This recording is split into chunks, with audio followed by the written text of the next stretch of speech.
Do you think about dragons? I think about dragons a lot.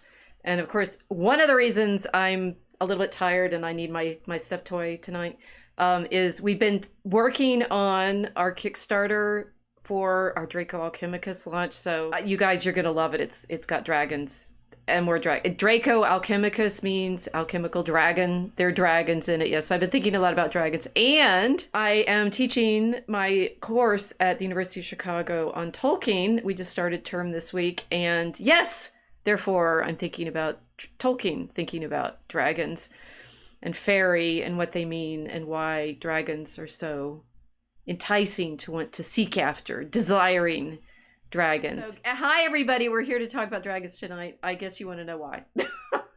Yes. Yes. Well, so for real, as I said in my late intro just now, so we are working on our Kickstarter for our Draco Alchemicus campaign, Act 1.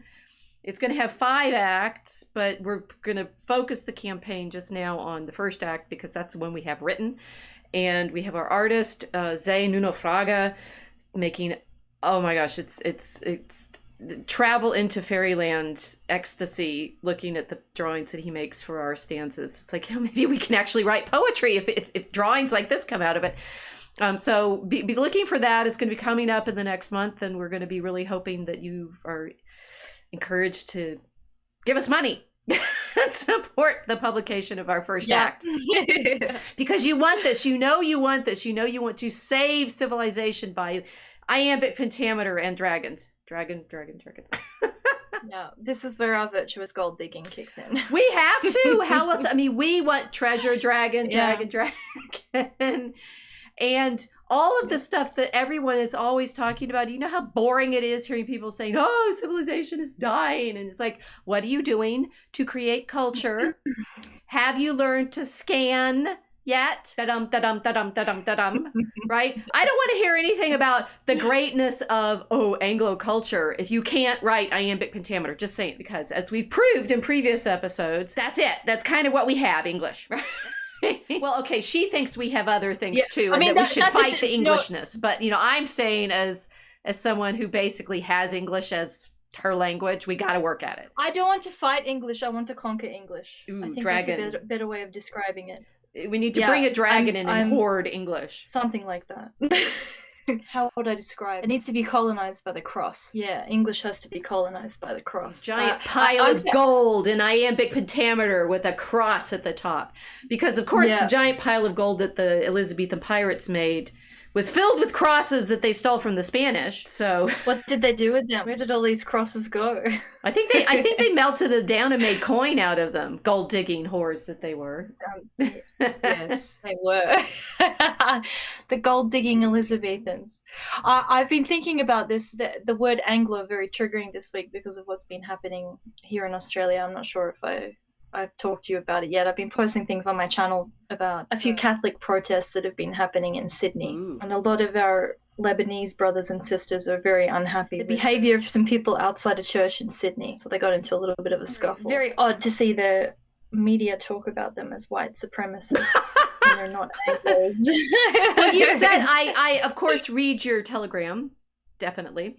And you've said some very interesting things about the whiteness of the supremacy. Oh yeah, it's odd. It just occurred to me in the last week that everyone who's claiming that they're fighting it is really admitting that they think that it's real, in the sense that they actually believe that whiteness is supreme, which I find very strange because I don't. Well, I mean, for me, we're talking about the whiteness of race rather than whiteness of the light of the sun or the whiteness of baptismal robes or something. I mean, the problem when I hear white supremacy, it's like, I need context. Yes. It's just odd. There's no context given. So I've been considering what's been happening with the Lebanese in Australia, because for anyone who's been reading my content for long enough, you'll understand that they're not white, and especially this political category of race that happens down here. The Lebanese are not classed as white. I don't know what would be the case in America, but they were involved in race riots in Sydney in 2005 against the Anglos. And so we've sort of entered this very strange moment with the language where people are throwing words with zero meaning, or, it's like English has sort of entered its peak magical flexibility in terms of the manipulation that people are doing with it. So it has to be captured, because otherwise we're not in control of what we're saying anymore. We have no control over what the language is doing to us and how we're using the language. So yeah, it has to be captured. It's become so ambiguous now that you can't communicate properly in English, even in Australia, because people are unable to use words correctly. So they're calling Lebanese people, Lebanese Christians that are protecting their church from crucifix desecration, white supremacists. It's just bizarre. Well, so yeah. I think that you said it, I think last week, beautifully, about the whiteness being this thing. We want to be colored. We want to have the rainbow and the light and the fullness of the spectrum of our existence. You said it better than that. So the whiteness, I think maybe we've never said it quite so bluntly as we need to, but it's clearly a referent for Anglo. That's in the United States, Anglo, whatever, WASP or Anglo-Saxon, but it's English, and therefore it's literally nobody else. The Irish are not white in the Anglo lexicon. The Welsh, who knows what color they are? Dragons are red. And the Scots, they're red-haired, and so even within the United Kingdom, the whiteness in this sort of conceptualization of what is this supremacy that we're supposed to battle against is specifically the Anglo-ness, the English. And I've been wondering about why it got mapped onto Christianity, and I think there's a lot of reasons for that. But one, I think, is that some of the stuff I was reading in January about the image of Jesus in the Victorian Protestant storytelling and art and so forth. And there's that phrase, and I don't even remember which poem it's from. It's from a poem, because all of these things are always from poems that stick in your head and craft spells on you, right? Work spells on you. The pale Galilean, right? So that Jesus is represented as white in this, what is that phrase? It's from it's from a poem. It's like, you've conquered, pale Galilean. And I think that a lot of this sort of, whiteness of Jesus is simply coming out of that one phrase, because as we've talked many times, and you show the icons, you look at the spread of Christianity in the ancient world, whiteness was not ever affixed to it as a concept until the 19th century. But now it is, and so we're fighting this dual problem of, one, the empire, which we recognize as Vox Day calls it, clown world, crumbling in its financial and political and military institutions as we speak.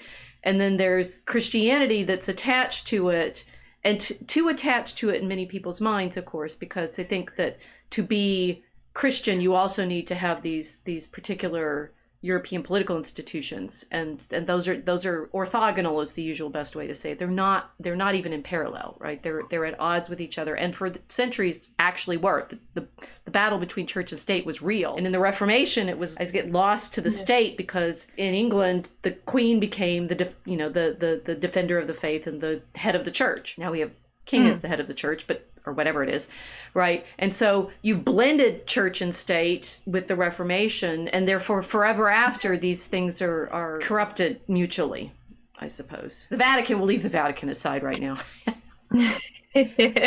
Well, this is why today I'm dressed like St. Augustine's mother, for everyone who can see my amazing African bling, in homage to St. Monica of Hippo, the African Berber. St. Augustine himself referred to himself as an African. I forget where the quote is, but I have it somewhere here at home, with him referring to himself and a few others as the Africans. Is in the background of our apostolic tradition.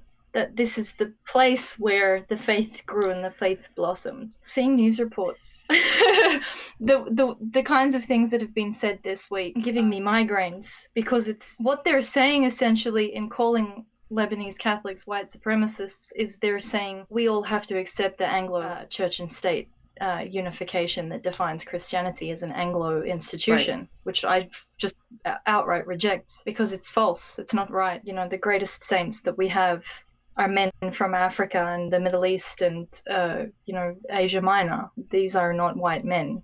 Well, not women. Anglo, right? Yes.